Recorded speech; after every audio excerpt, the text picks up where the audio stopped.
The Conceited Knowbody. Every Tuesday at 8 p.m.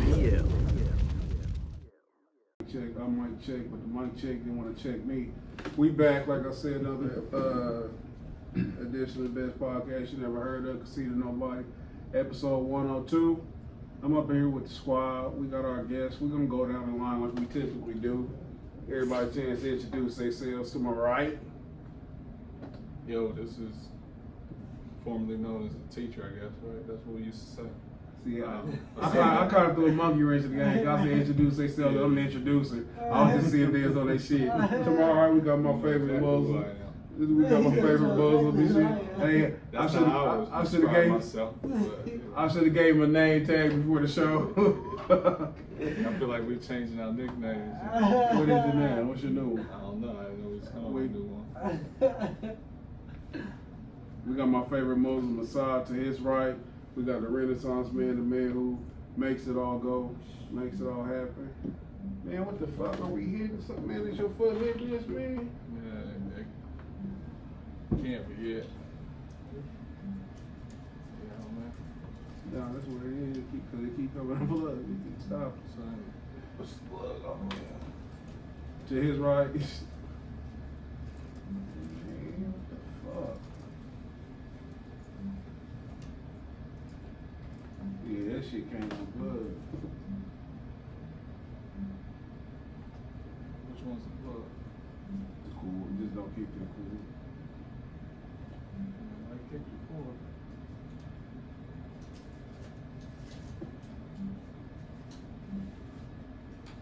We keep experiencing technical difficulties to aside, right? We got the man to make it happen. Renaissance motherfucking Jew. He the man with the master plan. He the person who makes it all go. He make it look pretty. It gets ugly in here and shit. He start fixing our makeup and things to that sort. To his right, we got a very special guest. I wish I had like a drum roll and shit to properly introduce you. We got R&B. I don't like even using the word local. We got Indianapolis-based R&B sensation, Jamal motherfucking White. Clap if y'all feel like it. Don't clap, don't clap, don't clap. Don't clap. What's that? We got Jamal over here, man. He kicking. It's a pleasure to kick it with him. Fresh off of his crowd tantalizing performance at Icon 2 weeks ago, out there at the TCK 100 episode. Oh, I like to say, man, my apologies. I didn't get to get your whole set from the interview to the whole set, cause like just starting in the beginning, I did your interview, so like who was recording the interview? You know what I mean? We ain't figured that out till after the joint, man. So I had to, make sure I got into the groove with myself after your performance. That's when I got my groove, man. Like I will record and take pictures and all that stuff. So yours was like the test run, you know what I mean? Because I did your interview, then I went to shine it, so it was a little technical difficulties. It's all good, man. It's all good. I had a good time. For sure. I had a good time out there with y'all, for real. Hey, and like I said, it was a pleasure networking with you. People don't understand the importance of networking and making connections, like perhaps building, so you can just, increase your range of growth or whatever. So it's a pleasure to have you here, as it was to have you set it up with the performance for the show. We talked about it, man. I said that you were show ready.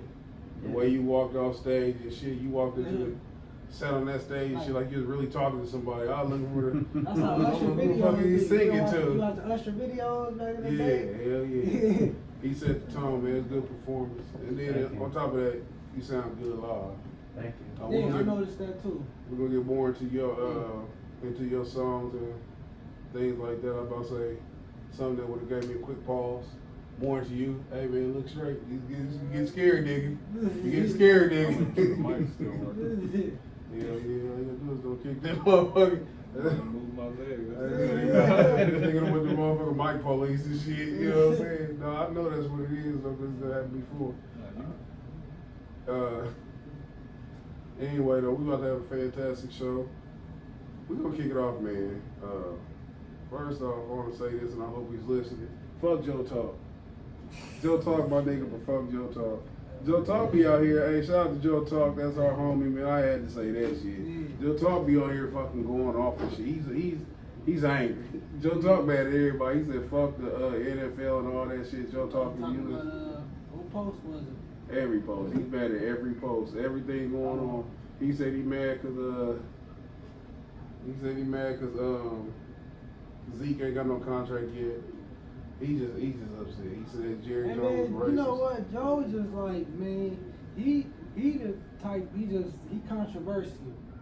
Try to be. Yeah, try to be, but that's who, you know, Joe, that's what he building his brand on, Joe Talks period. Yeah. So but this is the thing though, this is the catch. That's really him. You know, it ain't even no act, man. Joe really get into it, man. He real emotional about what he be talking Ain't nothing wrong with being emotional. Some people just like, you know, they got a point. I ain't saying that shit, just be Yeah, saying. good point. I mean, what was it? You know, I feel like, man, really ain't no right or wrong point.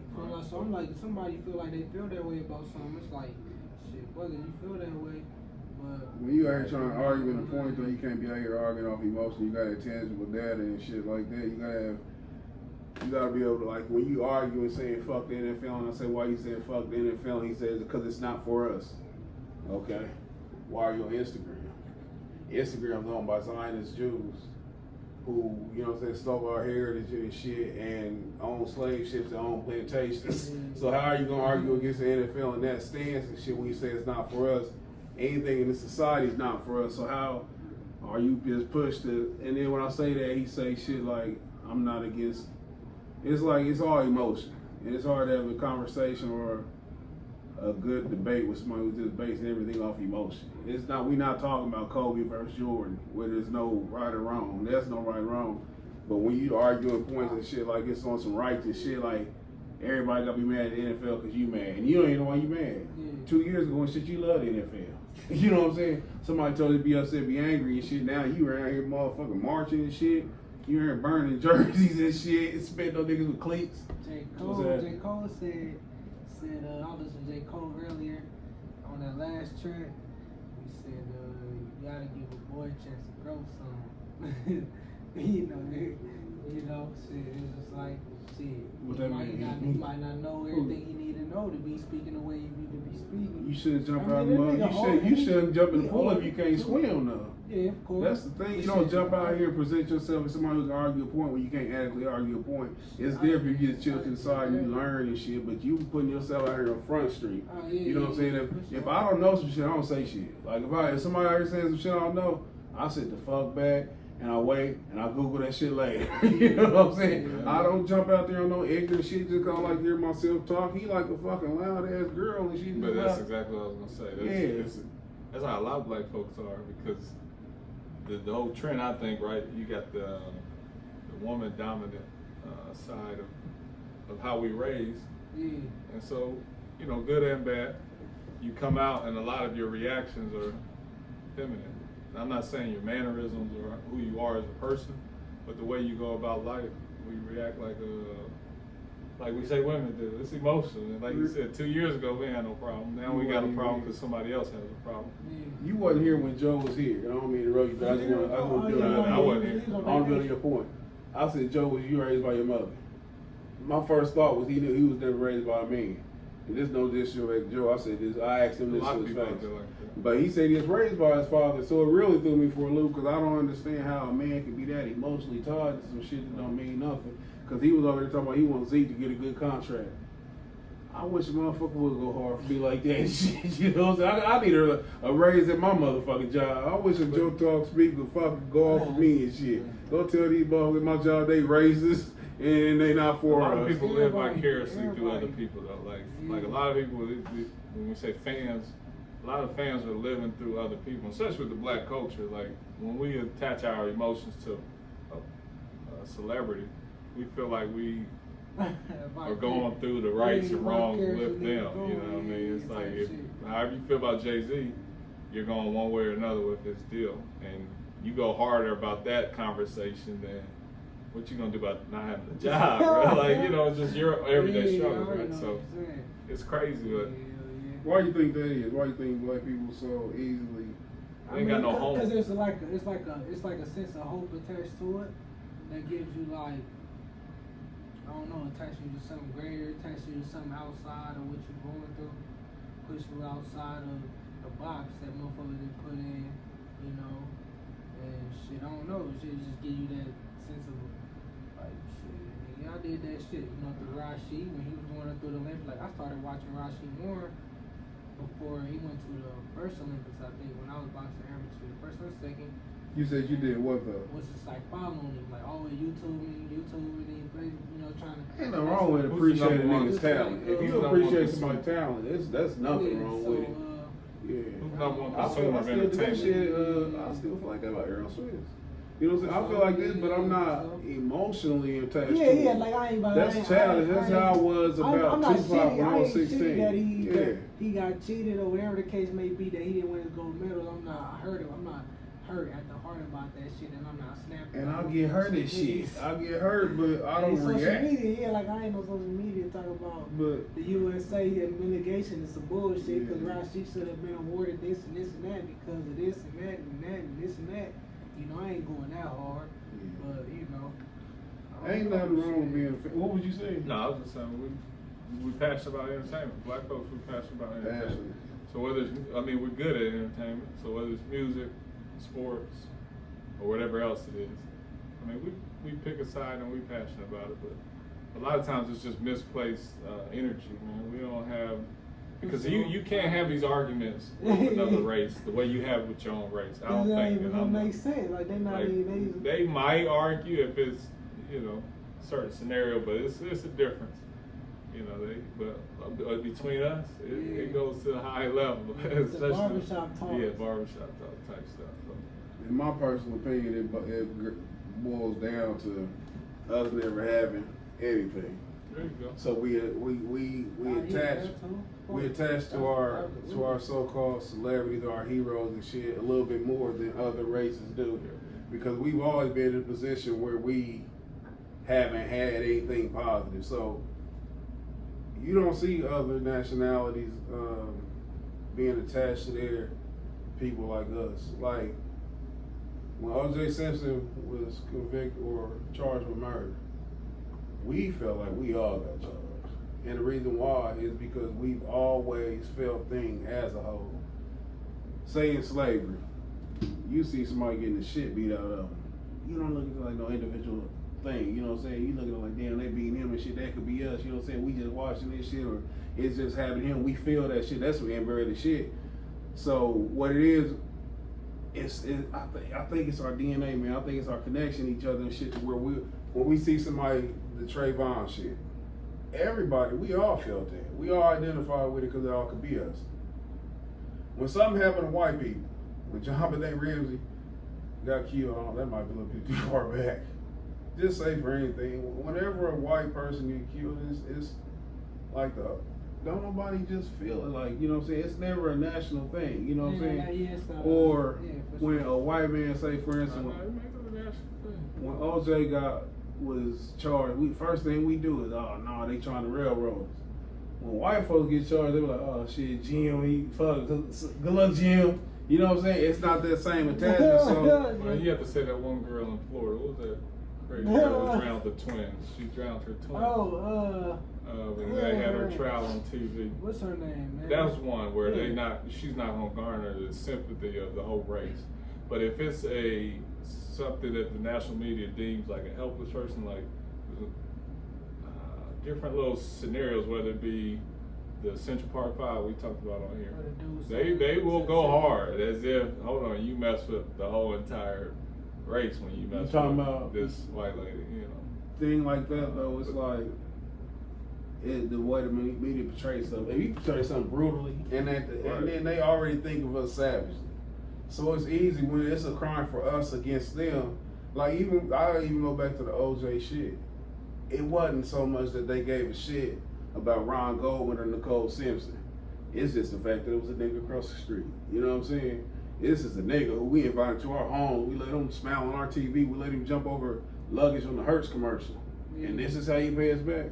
Things like that. But just back to us, and like what I was saying, I'm an emotional person. I'm sensitive, but I don't react on my emotions or my sensitivities. I'm calculated. I sit back, I process it, and it take time to you know what I'm saying, to train your mind. Like you have to, but you have to consciously train your mind. Cause it's been times I done jumped down in front of the fucking car and shit and tried to beat each other car like Incredible Hulk. Just figuratively speaking, you know what I'm saying? Like no fucking logic at all. Get home like, what the fuck did I do? But I see the error in my ways. When you got Joe out here just going blah blah blah, and I'm looking like, man, what the fuck is wrong? No, I'm using Joe as an example. Shout out to Joe, my nigga. Appreciate you as an example. You perfect prime example, Joe. I had to tell myself I'm not talking to this nigga no more. Shout out to Joe. But when you just, and he has a right to, but when you just mad at everything for no reason, you know what I'm saying? Cause it goes back to when they first talking about the boycott shit, the Colin Kaepernick. People was talking about they boycotting the NFL.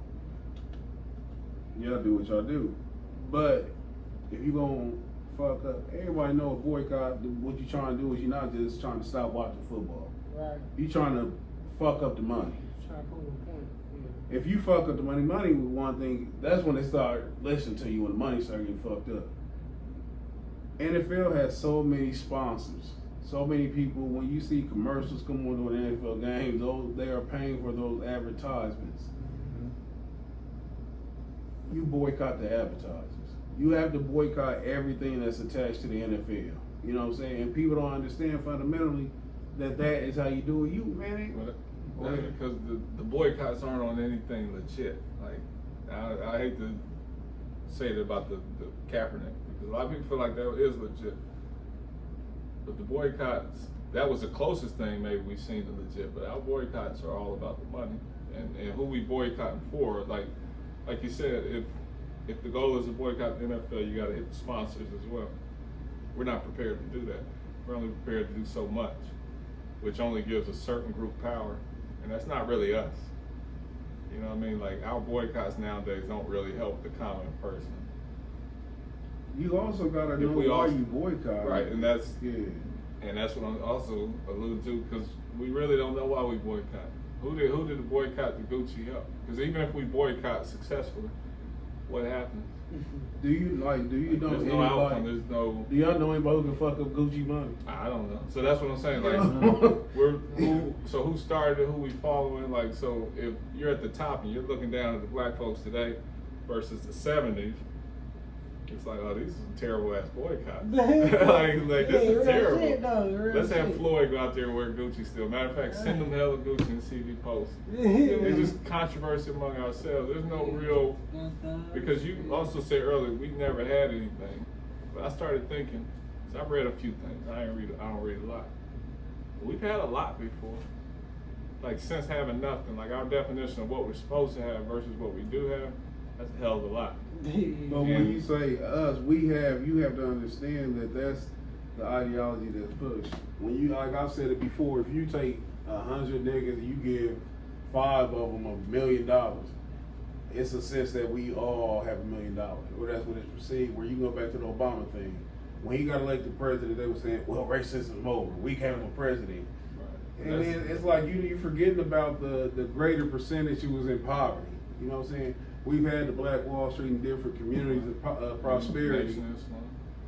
Yeah, but it's a pocket. You know what I'm saying? It don't reflect the whole. When they want to talk about what they've done for us, they bring up this. Because they shut it down before it grows. If they put the numbers out on some of these organizations, and I can't call the dates, I bet these numbers will be bigger than what we think. And the media has the power, and whoever writes history has the power to make you think. Black Wall Street, but just imagine 300 people in the city. How do we know Black Wall Street won 20,000 blacks? And 20,000 blacks with social media can make that 20 million.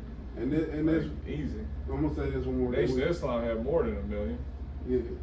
No, I'm not putting 1 million. I'm gonna say more money. I'm gonna say something about what you saying. Where with Nation of Islam or just Black any liberation. group, Black Wall Street, even Marcus Garvey. The thing is, these are movements. Movements always consist of a singular ideology at its core. And they always be on some nigga shit, black. And they make you think that just because you black, you're supposed to think a particular way. They think, you know what I'm saying, they think that you're supposed to do everything. Cause the Colin Kaepernick, I wasn't emotionally attached to that at all. I still get emotionally attached to black shit. But it has to be righteous to me. I don't relate to shit just because it's black. When you have movements, all you have to do is stamp out the head of a movement. You take out a matter of fact with the NAIA, whatever it was, I can't remember what it was with Marcus Garvey, powerful movement. But you take away Marcus Garvey, you defame him, you give him fucked up ships, you make him look like a crook. Right the shepherd, watch the sheep scatter. Perfect example of that. You do the same shit with Elijah Muhammad. You start saying he had all these affairs where they didn't necessarily go away, but it took a hell of a hit. The unity within, you see the splinter out. You can speak for this. How they start splintering. But the growth, it's all about if you compare the Nation of Islam in the 50s, 60s, 70s to now, it's a stark contrast to the unity and how they operate. But the overall, yeah, there's a difference.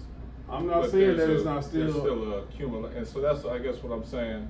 Connected back to Zeke and connected back to the fanboys out there, and how we are passionate about our heroes. We have so many heroes that it just takes the hero standing on something that's going to help change your life. Now, the ideology might not be what you support, but that's why there's enough groups where the ideology is all different. But if it's focused around improving your livelihood, whether the method is off, then that would be helpful versus boycott the NFL. And my thing with that, with the groups, the movements, the leaders. Leaders, we all know, I mean, if you pay attention, we've talked about COINTELPRO, how the United States will not allow a quote-unquote Messiah figure to develop and come into prominence within the black community. So we got to Try to have a leader. Like, we all way too fucking old. We looking for a motherfucker walk from behind the hill and shit with the sun behind them, clouds open up. Why are we looking for heroes? Why are we grown ass people with children and shit looking for a motherfucking man to walk through, talk on a fucking soapbox, give a speech, and give us insight on how to fucking react? It's all culture based. You all have it all goes back to culture. If you have a culture, a person can't fuck up a culture. But we don't have a culture. That's what I'm saying. So but then how do you establish a culture? Bingo. Because It's the initial way- culture was led by the father of the tribe, who starts a tribe in caveman day, and it grows. And therefore there's a culture. I know, but I'm just simplifying it. And so we don't strike the shepherd and the sheep go, and that's what they did. They took the father figure out. So now that it's gone, how do you rebuild?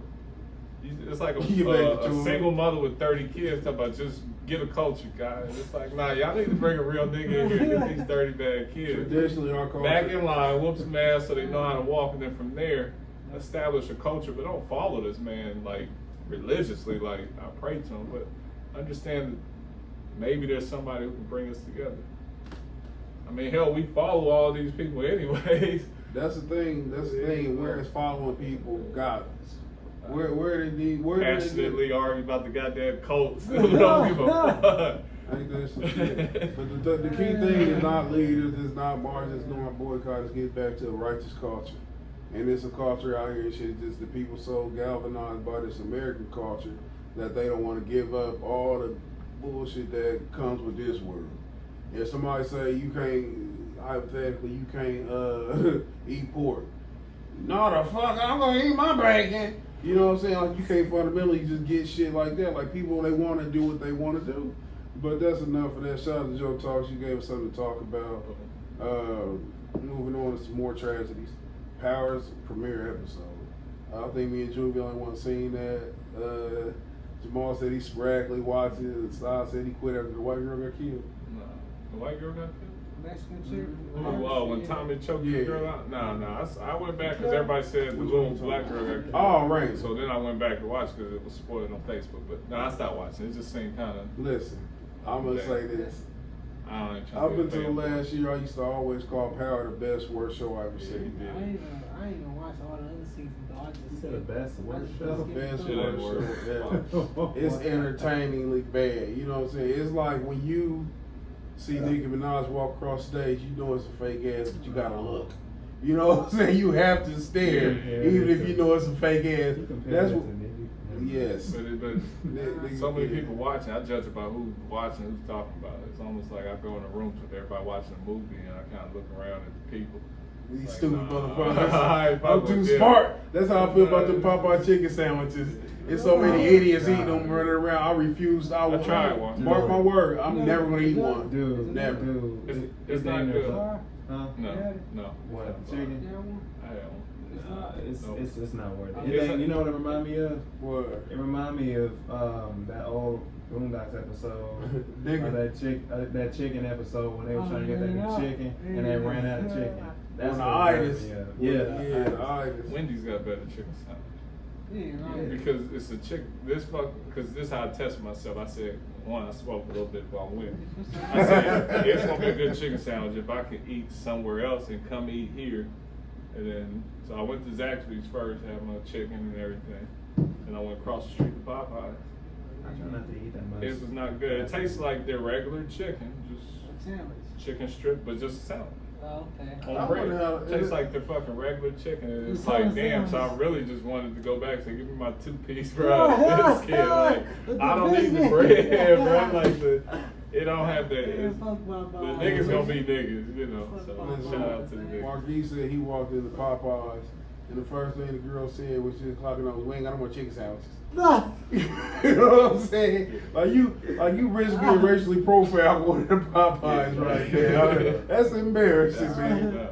But Because they're back- not that good, and they're back more to- expensive than Chick-fil-A. Back to La La. Back to La La. This is the first time we seen Chick-fil-A. We saw. No, I was saying, he said $4 for. I need mine in the No, foil wrap. wrapper. I need you to say, have a good day, sir. You know, I need all of that. Nah. Plus a quick line. Yeah, they ain't even got And the no little customer- coupon for fill out the survey. Yeah, they ain't even Man, got we no ain't getting no customer money for this service. commercial break. Listen.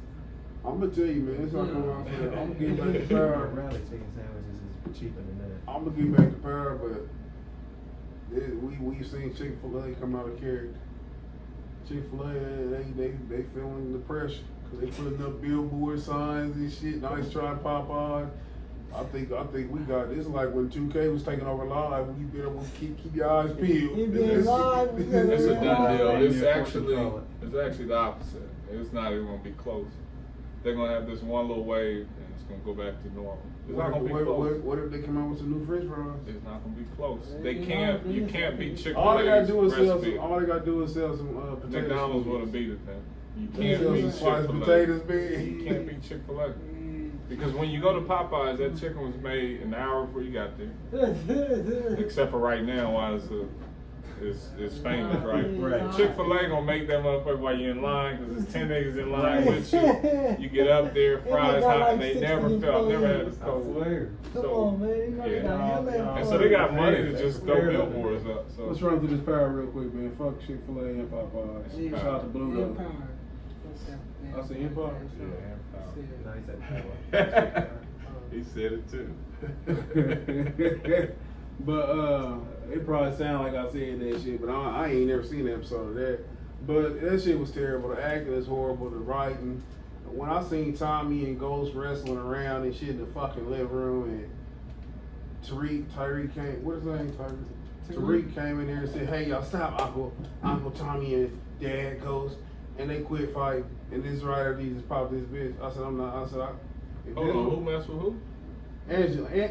Oh, Tommy I had was gonna say Angela? to my ghost voice, Angie, she's dead. Angie dead, man. Tommy killed Angie. Wow, I'm gonna let you hold on, give us a moment to reflect on I that. didn't even- Cause this nigga tried to tell us last year that Angie looked like an old ass white lady. So I know this shit hurt you a little bit more than hurt the rest of us. Take time. Take time with it. Look like an old white lady. I just said she don't look that bad. You looked at her and said she looked horrible. I'm like, all right, well slide out the way, nigga. What you? Hey, man. Next, hey, hi, my name is Listen. Asad. You know what I mean? I don't know who that last dude was, but he my ride. Angie's so a that cold, hurt. Angie's a cold slab. Angie's gone. Tommy shot her trying to shoot Ghost. Ghost. Wow. I don't even know what the fuck Tommy was doing in Ghost No House. This shit just don't make no fucking sense. The show's terrible. They kicked it off with the remix. I should have knew all that fucking remix and shit. We'll talk about Trey Songz. Yeah, I should have known it was gonna be terrible then, man. Bro, you like What? You like Trey Songz? No. My biggest disappointment was Lala's acting. I've never Nah, she thought terrible. of her. She a I've terrible never thought actor. of her as a good actress. You see her cry or do the fake cry when she Hell yeah. man, come on, man. Lala is a terrible actor. Like, man, come on, man. Come on, son. She ain't no job. What does she do? What does Lala do? Was she actress / model / what? She's gonna be working with 50 on a different project. She's an actress. I think she models, I think. Actress. Model. She's does gonna work modeling with 50 on and another side project. business. That's my prediction. Carmelo, ex-wife. Hey, actually, no, I'm not getting that. But she don't bring shit. Her character, like, there's nobody on the show who had a good character arc from season 1 to now. They tried it with Tariq. His shit's so unbelievable. It's a soap opera. It died when Kanan died. It's like Even Kanan coming back from being set on fire, that was too much. But yeah, Power's trash. I was gonna talk about this Uncle Paul, but we're gonna move on. We got a guest here. We done ran too long. Again, man, we want to introduce our guest again. Shout out to Jamal White. This version of Hoodie Mello. He got his hoodie on like Carmelo out there looking for a contract. Out here shooting this shit. He comes to the straight from the west side and shit, looking like a motherfucking R&B thug. Shout out to you, man. How you doing, man? I'm cool, bro. I'm all straight. Again, it's a pleasure having you on the show. We met him up at Link Up Monday, a networking event. It just goes to show how important it is to network. We always tell people we try to provide a platform for people to talk their shit, to present their brands, and you yourself are your own brand. Yes, sir. And again, I want to thank you again for taking part of our 100th episode celebration. Yeah. Appreciate the invite. How you get started, man? I mean, I don't want to just tell you a story for you, but did it start in church choir? Well, to be honest, not really. It just, honestly, my big sister was the one that got me into it since I was like a baby. I was probably 4 years old, right when I was talking a lot more, and then around that time, we would always watch old movies like The Temptations or Five Heartbeats or, you know what I'm saying, the Jacksons, American Dream. We would watch all types of music, movies that involves with music and musicians, and we would just imitate them. And I remember one movie we watched, Sister Act 2, with Whoopi Goldberg. And that scene when they were singing on Happy Days, and then one dude in front got to singing out loud, she had me singing along with him just by singing and repeating them. So watching her made me want to do it to the point where I started singing. And then when she heard me sing, she just told me, she was like, "You got a nice voice." And I was like, "Thank you, appreciate it." And, you know, at that time, I didn't really take it that serious. It was just like playing around because I was just a kid, you know. But around the time when I took it serious was, I probably have to say, probably high school. How are you now? 22. I said that though because you mentioned Five Heartbeats and Temptations. Them two of I always my top 10 movies, Five Heartbeats definitely in there. Yeah. Five Heartbeats came out before the Temptations, so they what not happened? even a real band. That's the thing, ain't it? Yeah. Yeah, they had a real band. Nah, Five Heartbeats based on the Dales and shit. Yeah, you know what I'm saying? Now, I ain't saying the Five Heartbeats is a real band. I'm Yeah, saying yeah. it's based off of Like a a real band. lot of people didn't even know that. Like I didn't even know that. Matter of fact, at the end of the movie, in the credits, they'll show, while they show all the credits, they'll have a picture of the real, Yeah. you know what I'm saying, the real groups in the background. Being that the Five Heartbeats came out before the Temptations, a lot of people felt like the Temptations stole from the Five Heartbeats, which was weird because the Temptations was the actual group Right. that was realistic, even though they had artistic changes in the movie to embellish things. I'm gonna ask you two questions concerning these movies. Mm-hmm. The first one, Which was the best to you? I probably have to say. If I had to say 5 Heartbeats. 5 Heartbeats. I had to say 5 Heartbeats. As much as I like the Temptations and how VH1 played it 30 times back to back at one point in time, 30 times? I love the 5 Play Heartbeats. that shit. They used to play that shit back to back. Like baby, Dang. it was like, I think it was like between 06 and what, 2012. 5 They play Heartbeats. that shit every day. 5 Heartbeats is my favorite one. Dang. 30 times. On both movies, which characters did you identify with the most? Because everybody had their favorite, man. Like, you'd be like, damn, that's me. Or that's me. As far as your vocal style, more important. As far as my vocal style, Yeah. that's a good question. What's that? I would say JT. JT. I would say JT, cause and there were certain moments that he had when he was singing on that movie, to where he held his own. Yeah. And I feel like some people didn't really pay that much close attention to the type of style he had, even though he had his little moments in the movie. It was something there that I can like relate to as far as the style, and he was that type to where he's usually like he'll let one member sing one part and then he sings one part, and then up until the guy with Flash, he just was straight up the background guy while Flash was in front. And then that one song when they were singing in front of that girl in front with her man. Hold on, because see, when you said him, that's the first scene that came. That's probably my favorite scene involving JT. Really, Flash? Yeah. No, remember he had her going all crazy and Oh. shit, dude leave her and shit? Yeah. That's the part you talking about. Yeah, that one. Yeah. I feel like that one was when he was like, you know what, I ain't gonna have no new member just come in and just take over my spotlight. Like, no, I'm gonna come in and let this dude know. Like, and I felt that because throughout my years involved in music, either it be through choir back in high school or college, or just even independently, sometimes you come across other people with great talent, and I'm the type of guy to where I don't mind sharing my talent with another talent. I'm always all about sharing with other people and trying to help them build or try to help each other build, and I help make them realize that as long as we can keep this going, and it passes energy on to the next one and the next one, you can always move on and grow from there. You don't have to worry about who's gonna try out top who, because both of y'all are going on top just based off of how y'all working together.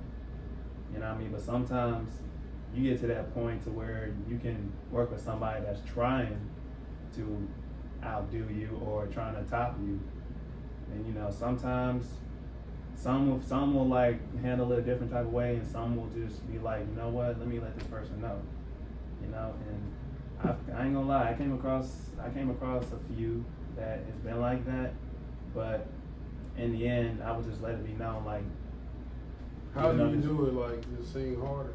Like, I don't know how R&B beef go. How do R&B beef go? Do you consider yourself an alpha in these situations, or are you more laid back and reserved? Well, it depends really, because if I can sense talent when it's great, and if it's real great, then I'll just let them do their thing. You feel me? But if it's somebody like, basically I just read off of the artist first before I jump and be like, all right, I'm gonna take over. But usually with me, I'm just more of like a laid back type of person. But it's just when somebody tries to like get in between what I'm trying to build, when I put my hard work into, then that's when I come in and try to intervene. Because right then and there, that's when you're messing with something. Especially when you see somebody trying to put in the work and trying to put in all the time that they have behind their creativity, and then you come in and try to like mess with that, then that's when you get to feeling some type of way, because it feels like the person feel like some type of jealousy or some type of negative attitude towards you just because of how they feel. Yeah. You know what I mean? So, did your sister, she sing too? Nah, she don't sing. She rap or something? She don't do music. Oh yeah, So she just scouted you out. Like, you should do this. You should do Yup. this. I'm gonna live vicariously through you. Yep. Who was some of your favorite artists coming up? In this day and age, or any all Just time. ain't like you just, matter of Shit, fact, 22 is, look, I know. to us, He- It had to be- that's gotta the be same day and specific. age, 22 like that. It had to be specific. Who your top 5 singers? Damn, Your favorite. 22? Your favorite 5. 11 You know what's really Um, crazy, bro? top 5. You probably don't know nothing about Pretty Ricky. And it could be all Let's time. say that you said that. Yeah. Oh man, look, you done lost. He said all time. He wasn't getting no bun. I would say I'm gonna go from number 5 to 1. Number 5, I will put. This is tough. Hey, man, I'll you put talk Chris. to the mic. Oh, my fault. Number 5, I would put Chris Brown as number 5 because I can see his. Because our style and dancing and singing and just performing is kind of similar, so I can relate based off of his energy. And number 4, I would say Stevie Wonders because of his vocals and just his style. And my parents love Stevie Wonder. So Chris Brown, Stevie Wonders. Number 3. Hold on, man. I ain't gonna let you disrespect Stevie. he gonna I ain't get gonna you let you with that disrespect F. Stevie, man. I know, I Hold heard it. on, I tried to play it off. You gotta let me finish. What? I'm Stevie racing. Wonder. No, the fuck, I ain't. Hold on, You ain't man. gonna keep making I'm Stevie not plural. No, They ain't no it's no group S. shit. No S. No Ain't- S. Oh, There's it's no supposed to S be- on it. It's Go Stevie ahead. Wonder. Yeah. That's what I'm yeah, he gets you. So, I heard it too. Hey, So if the you first one I can take, nigga. I said, but you keep look, calling man. Stevie Wonders. I can't do that shit, nigga. I heard it. I can see him moving. You know, Stevie Wonder with the glasses. Stop that harmonica. Man. Who the fuck said that? He reaches, How many can't Stevies see over the there fucking wondering, phone. goddamn it? Shit. No, but Stevie forward. And, You still got it. So that's 2, that's 5, 4. Chris Brown, Stevie Wonder. Dang. And number 3, I put Prince Damn. because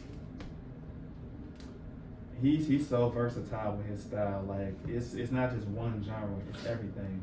And ever since the 80s all the way going into the 2000s, it's so much different type of sounds with his music. Shit, you can say 70s. Controversy, but go ahead. Prince was done Yeah. 22 years. So we on He what? Prince was done. Shut two, up. right? Go ahead, man. Go ahead.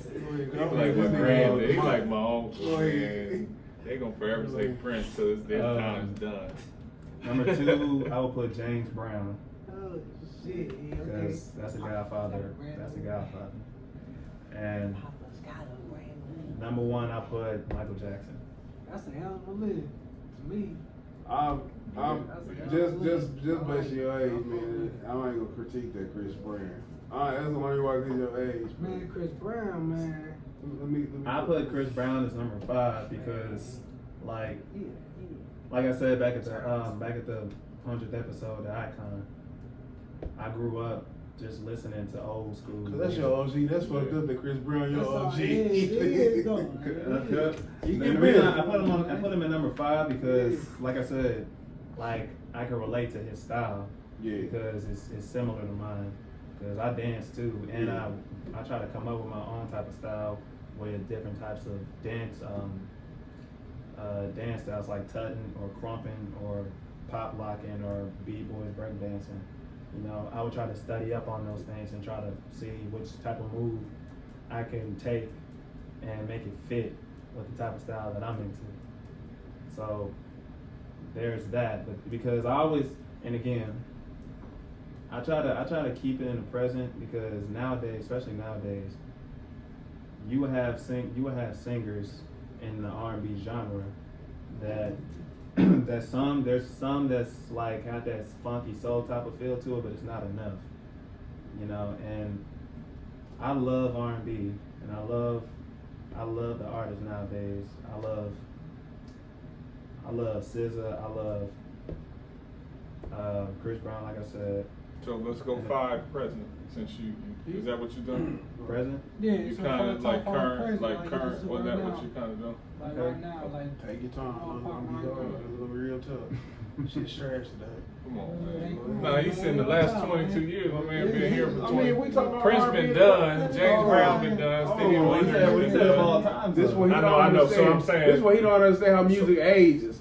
Out of your top 5, 2 would have been in mine. I'm just talking shit and fuck you right But now. I'm just saying. Stevie and Prince definitely in my top 5 because they don't understand Going they don't understand the range of backward. the music. They don't understand the writing of music. They don't understand the ability to fucking do your whole album where you're doing all the instruments. You know what I'm saying? See, I Stevie, understand all that. nobody Stevie he can Wonder fucking played nobody piano. he can mention He played the got a better harmonica. catalog better than Prince or Stevie Wonder. I don't think you can find any other You fucking not- artist who or got Michael a Jackson. catalog. But and then it's timeless music. I wouldn't even put Michael Jackson there as far as entertainment. I get Michael Jackson number 1.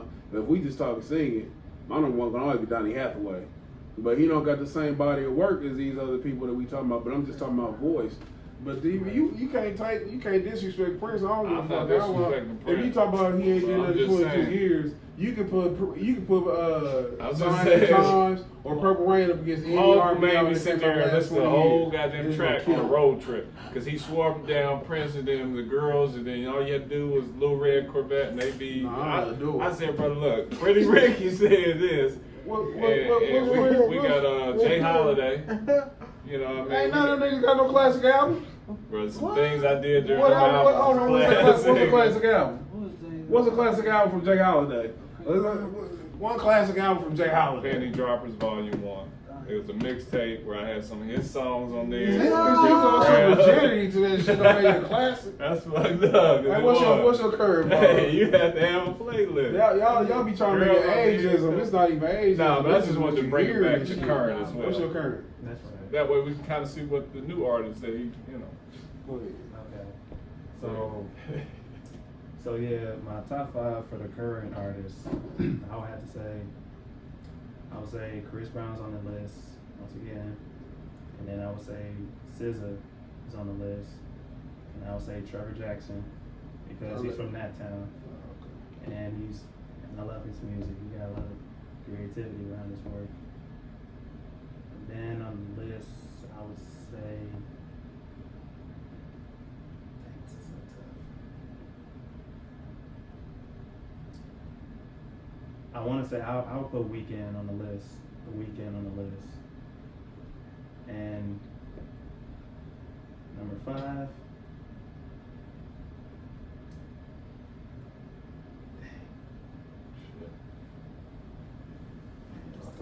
Usher in the seat turning around, waiting for you to call his name. He turn around. And R. Kelly already know.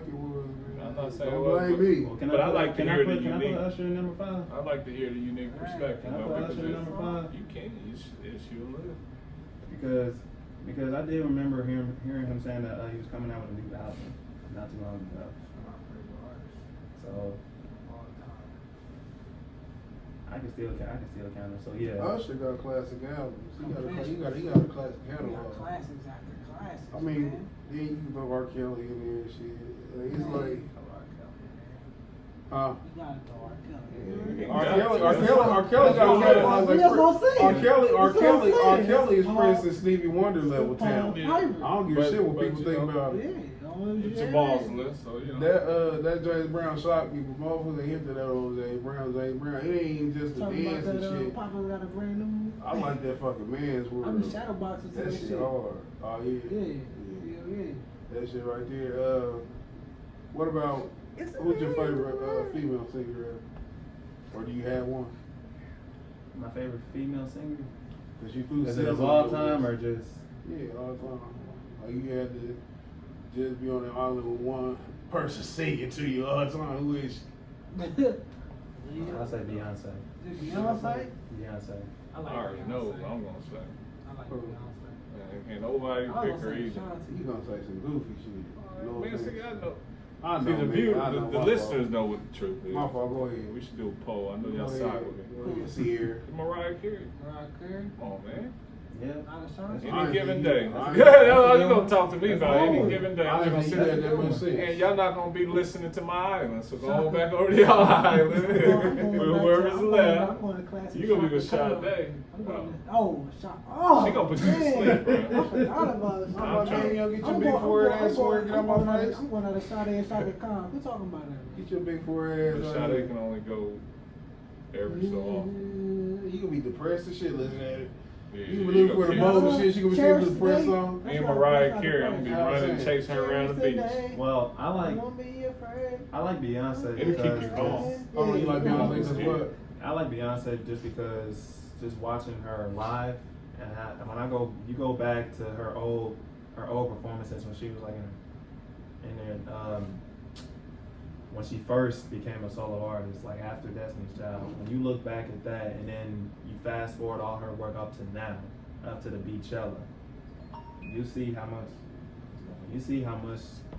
growth her body of work with live performances and That's just special effects and the people behind the instruments and the dancing. She the and female Michael Jackson. Yeah.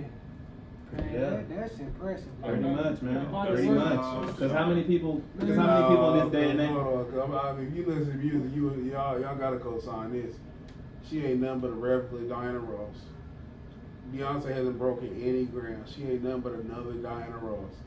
Let's keep it a buck. She left a powerful group, and she went on a solo run that was just go look at Diana Ross hits. I'm telling you, I'm not saying this to disrespect Beyonce, but Diana Ross did this already. Everything Beyonce doing, Diana Ross did this already. Can't nobody see the face in the room, but we all like 3 kids that gotta go read the history book. We don't want to do it, man. We like, bro, let's turn that Beyonce. If I let you lead this month without no education, you be talking about Grind on Me is the greatest song ever. It's up to me sucking for that silly shit. Oh yeah. How you know about that? Cause goddamn, I had a bad earbud, so I heard some shit. That's that pretty When rich. did you know Girl after started screaming. you 22? When did you know that you wanted to pursue music as like more than just something to do? Like, cause you know you can sing. When did you know that you want to take it to another level or the next level? When I was 17. Okay. I was 17 years old and I was in choir around this time in high school. And Was it show choir? Mm-hmm. Was it all that spirit finger shit? They run around cheesing and shit for no fucking reason, singing songs that you don't even listen to. Well, I don't know about spirit fingers, but it was all of that. We had to, and facial is definitely important when you're performing live as a singer because it shows a lot of emotion behind your movement while you're dancing and performing on stage, and you're giving because you're performing. You know what I mean? And any type of song that you do, you want to match that through visuals, through your facial expression, through your voice, everything. So when I was 17, there was this performance night we had called Cabaret, and I remember the day before, we was all in the auditorium rehearsing, and there was a couple soloists that made the list, and I was one of those soloists that made the list to perform. And the stuff I did on performance night, I didn't do in rehearsal, and here's why. I didn't do a rehearsal because, for number one, and this can be a good lesson for any other younger artist that's ever thinking about trying to do music, singing. This can be a good example for you to let you know that anything can happen as long as you just keep doing what you're doing and don't worry about anybody else. And as long as you know that you are good at what you do and you know that you can top anybody by putting in the work, do it, regardless of what everybody says. But that rehearsal night, when I was supposed to go up, everybody forgot that I was supposed to go up. Didn't nobody remember that I was supposed to go up on that day. Yeah, it can be like that. Didn't nobody know that I was gonna go up, and then I felt some type of way at that time, you know, because this is my very first like solo, you know. So Like, who was really like was the crowd leaving?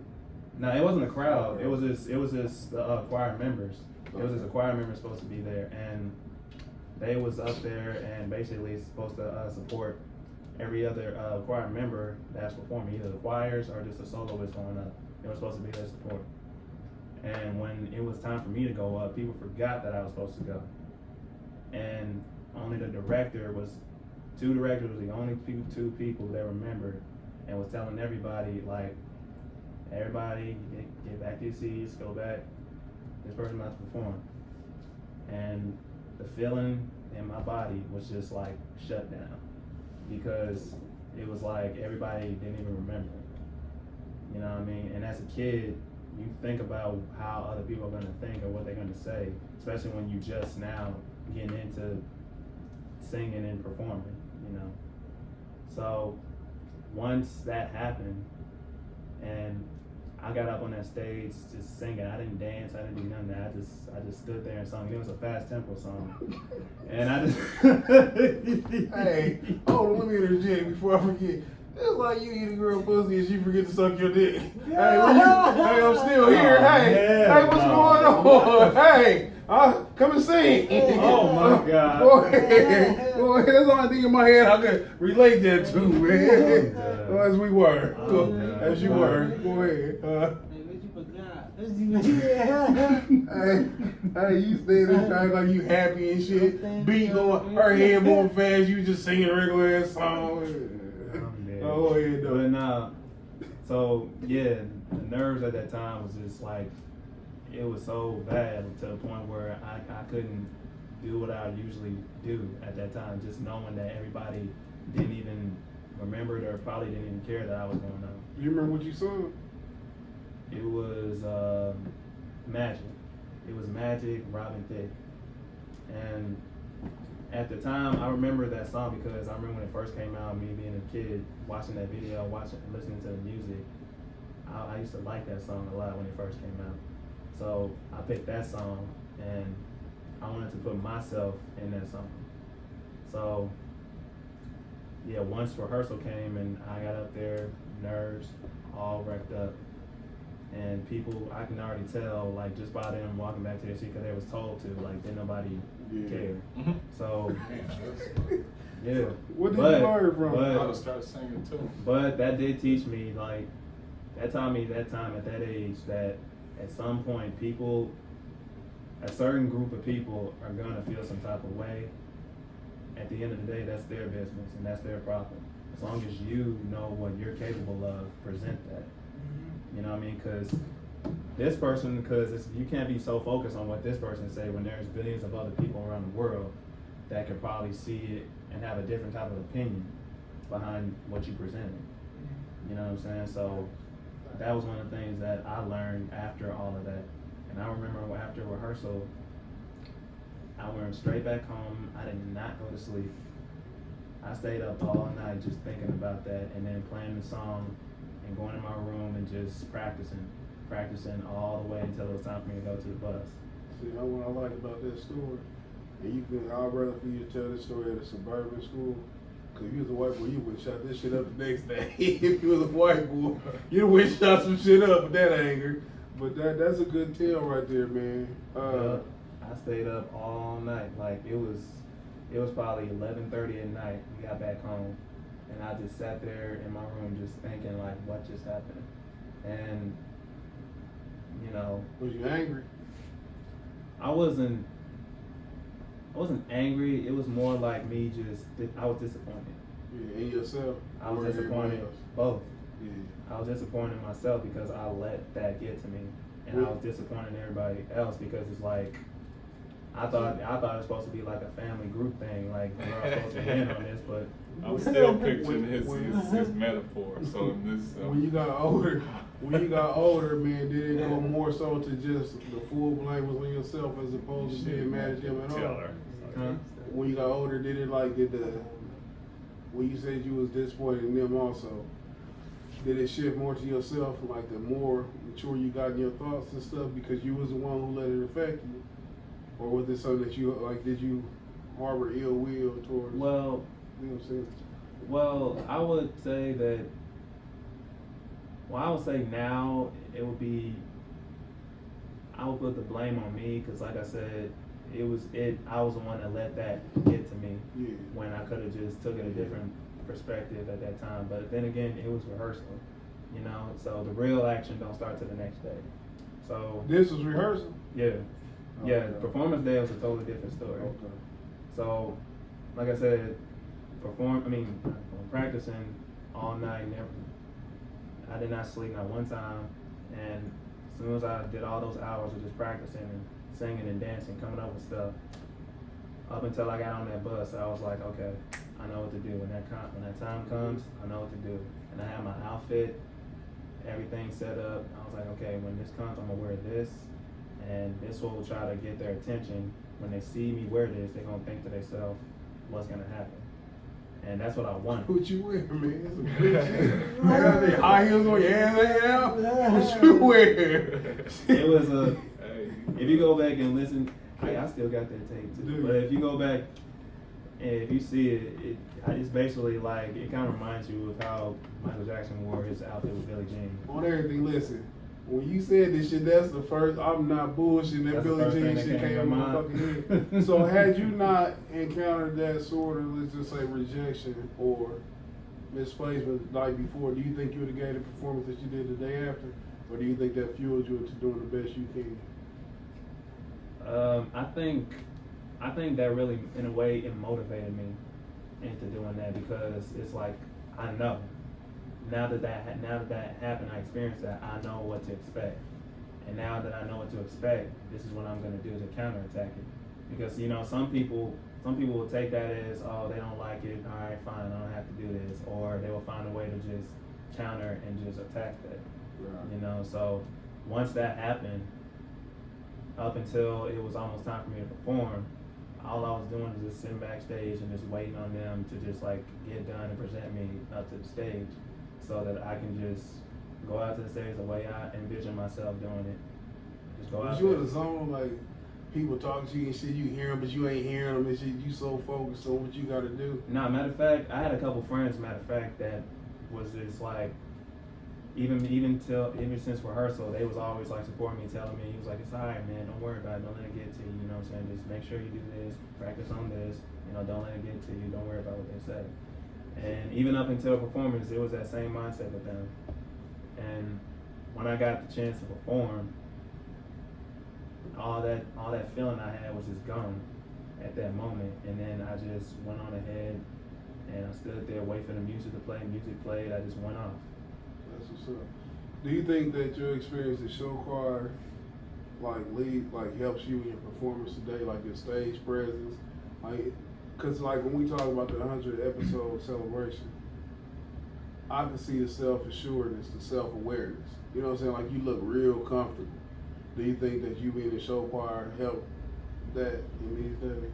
Mm-hmm. Yeah, for sure. Do you get any stage fright? At this point, do you? You said, do I get stage fright? Yeah. Not really. I mean, Butterflies. Yeah, butterflies. Yeah, but stage fright, no.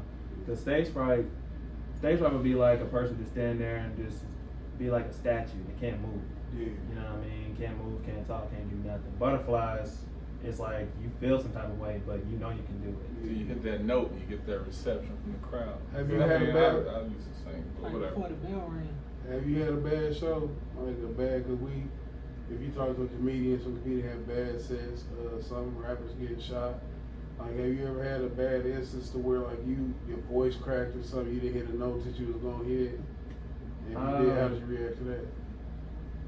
Well, I would say I had some decent shows. I don't think I experienced at some point that it was considered like a bad show, but I think I had some shows that I felt like my performances was decent and I can do better.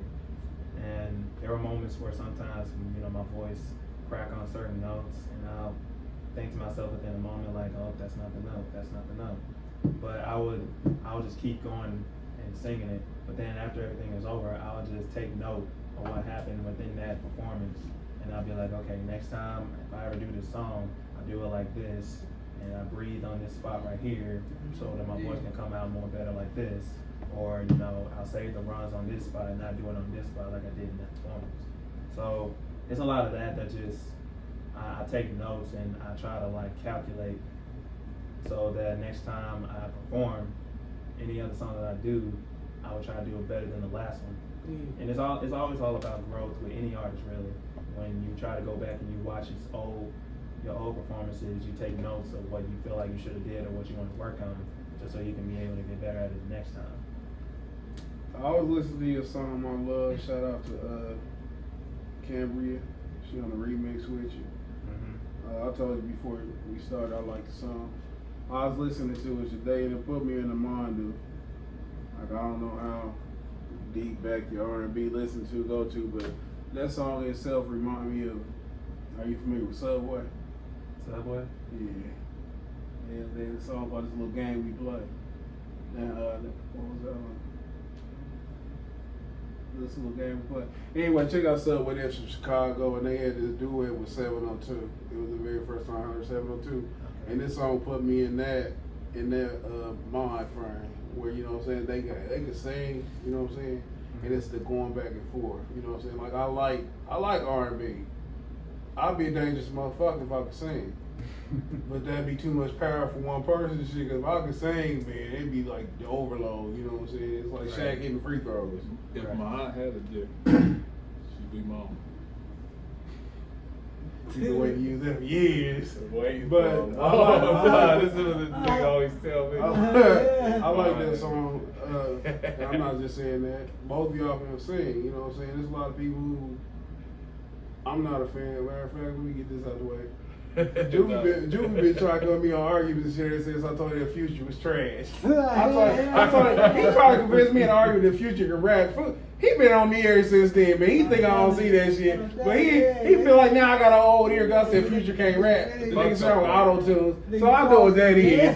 So look. It's hard to listen to Future rap. They try to tell me Future can rap, man. I've been discombobulated ever since and shit. But like, But he went back to regular rap now. How do you feel about auto-tune, man? Like, do you fuck with it, or do you think it take away from your art? Do I feel like auto-tune takes away from the art? I don't think so, but it depends on how you use it, I would say. Well, when it's you know, overcompensating for people who can't sing. Yeah, but matter of fact, Hold on, Juvie told me auto-tune was an instrument. Go ahead.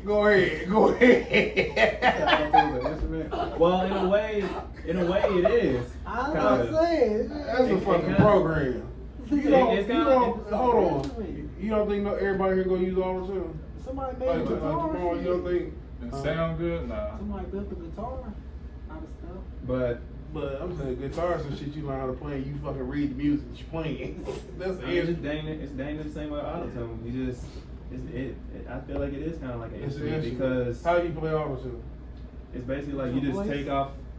take the person's voice, you take a That's person's engineering vocals, and producing and then- though. That's the But producing. hold on, you take a Right. person's vocals and you mess around with it and you use certain type of notes in the auto-tune and you'll find out which note will actually like be useful for this person's voice based off of how they sound. Just says that you're a service where I said, man, I'm out here playing this auto-tune. That dude's out here learning how to play this auto-tune. Like Future T-Pain was big off of auto-tune. This is the thing with T-Pain. But he's a singer. This is the thing with He's T-Pain a though. T-Pain really got it cracking sayings after the Zapp and Roger. T-Pain defense. T-Pain can sing like a motherfucker without that shit. Yeah. So if you can still perform at a high level without it and shit, for one, the way I feel don't mean shit. But if it did, I respect it more because he can sing as opposed to Kanye. Auto-tune gives it that sound. But my thing is though, like what I wanted to say was Like, the song. like I like y'all shit because y'all can actually sing. And like when I listen, I tell people all the time, in my opinion, a great R&B singer is not more talented than a great rapper. Unless that R&B singer is writing their own shit, then we can talk shit. Because it's a difference between somebody who just sing what somebody gave, what somebody arranged to them, as opposed to somebody who be like, I'm about to kill this shit. You know what I'm saying? They do the hugs, the runs and shit at the bridge. When you put all that shit together, man, it's a whole nother level of talent and it's some shit to marvel. You know what I'm saying? And that's how come I got Prince and Stevie so high on my list. Because people have fucking remade their songs and shit and made it hits for themselves, you know? Yeah. So that's what, how much of your own writing do you do? A lot? Yeah. Do you? I do a lot of. Do you write based on experience? Sometimes. Well, yeah, sometimes I do, and sometimes it's just based off of what I've, it's just based off of stuff that I've learned from other people, and not just the ones that I know personally. It's just other people like I've studied on through either social media or through Google or anywhere else, and I would try to use their stories and anything that they put out, and based off of their lifestyle and what they go through, and I'll try to put it into writing as a way to like put it out there and make my listeners or anybody, I cannot talk. I'm trying to make people to try to like listen and hear how I'm presenting it, and they can go back and they can listen to it, and they hear that one line I say and make them think. Who is this person talking about? This person, like for example, there was this one song I did from my last EP, Jamal White, and there's a song called Where I'm From, and that song was mostly just the message more than just the vocals, you know what I mean? And that song was talking about how certain type of violence going on with police brutality and black on black crimes and stuff like that, and I would put certain other people's experiences, like the guy that got shot for selling CDs, or the man in the car grabbing his ID while his girlfriend and the daughter is in the car with him. I would talk about that and I put it in the music. You know what I'm saying? So it's stuff like that that really like makes it more good for the artist to present, because it's freedom of speech. I'm glad you said that, because the first thing came to my mind when I was going to ask too was, do you have anything that's offers social commentary or anything that's socially sensitive? Because I was thinking about What's Going On by Marvin Gaye. You know what I'm saying? So I'm glad you said that, so you answered my question. I just want to ask you, because we running on time, Juvie got to get up out of here. He got some business to handle. He going on a trip. Shout out to Juvie, catching flights, not feelings. He on tour. I'm the only one who ain't been on tour this year. But what's the name of the project you have coming up? Is it a full-length album? This new one I'm about to put out is actually just an EP. Okay. And it's called Rock Me. This one, I want to show more of my R&B, soulful, funk type of side compared to my last EP. Because the last one, that was more like a conscious project where I wanted people to listen to the song and listen to the lyrics and think it based off of how I said it and what I said, so that they can understand who I am as an artist at that time. So you on your Bruno Mars type shit on this next joint, or you on that old school funk, not the new school funk? I would say it's more, it's old school, but it's like present. Like you would hear some stuff that kind of reminds you of the type of sounds you would hear like from The Weeknd, or some of the Chris Brown stuff that he got out now. Yeah, you know what I mean? Indigo type. Or the yeah, Dream. Indigo, or the Dream, Yeah, stuff like that. Dream. So it's just stuff like, so this one I try to put more of that out, because the last one I just felt like I just wanted to put that out just to show my conscious side and to let them know that I can write certain music that can make people think and to make people realize that we are still going through these things to this day, even though people want to make us think or manipulate us into thinking that it's over. It's not over, because the only way for it to be over is if the human race can make it over. You know what I mean? But you have some that feel some type of way about that type of topic.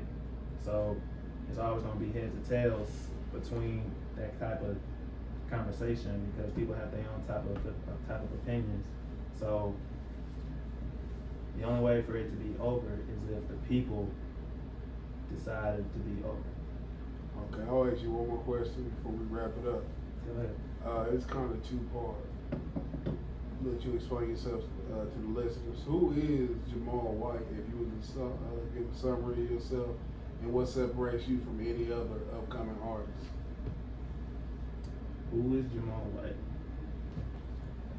Well, I would say Jamal, he's the type of artist that is he's very outgoing, he's very adventurous, and he's very versatile. Any type of style he likes, he'll go with it, no matter what it is. And he's the type of person that once you got his best interest at heart and respect him just like he'll respect you 100%, then at the end of the day, we're all cool, we're all brothers, we're all a family. That's how Jamal White would take it. And on top of that, Jamal White will always try to have fun at the end of the day, but at the same time, whenever shit hits the fan, he will try to make shit right, and he will always try to talk about the problem and try to fix it. Either it's through music, talking about certain type of topics, or it's through public in interviews or anywhere else. He'll try to talk about it any other type of way. And you always try to keep it positive at the end. What separates you from, excuse me, any other artist coming up? As that break me from any other artist coming up, I'm saying what separates you, not that in particular. what separates me? What separates me from other artists? I guess just how I present myself, really.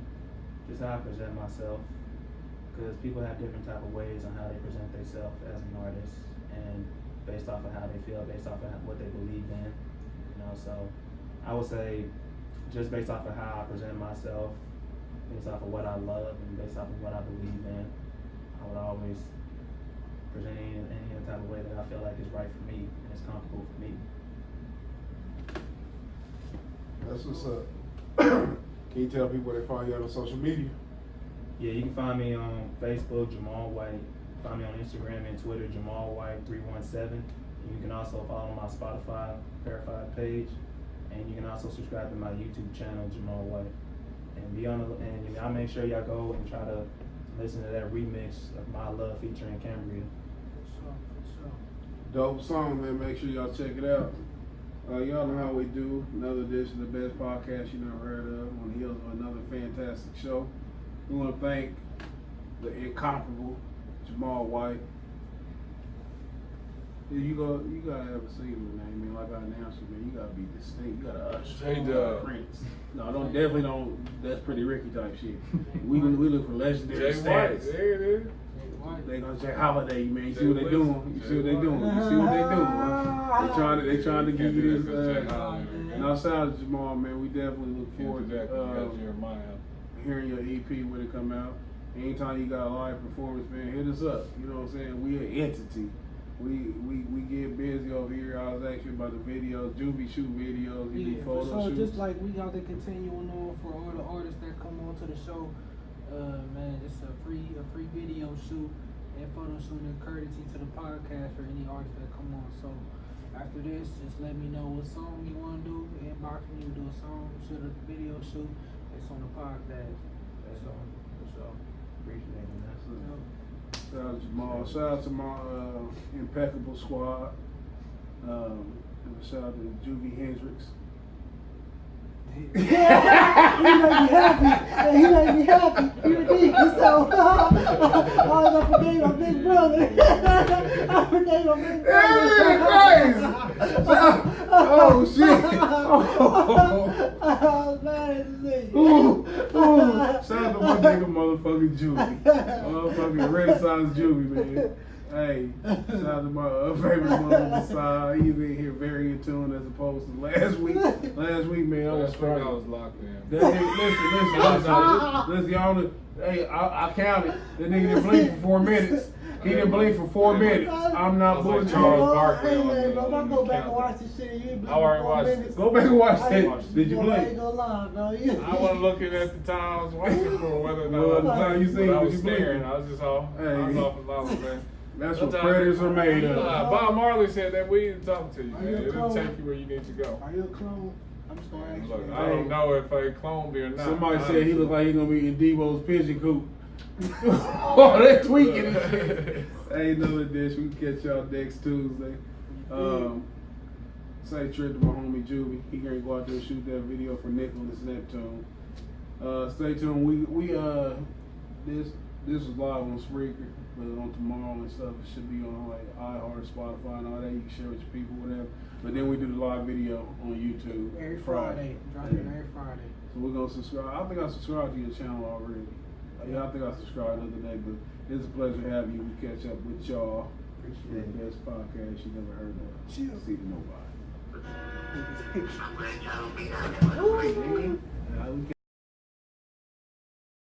The Conceited Nobody. Every Tuesday at 8 p.m.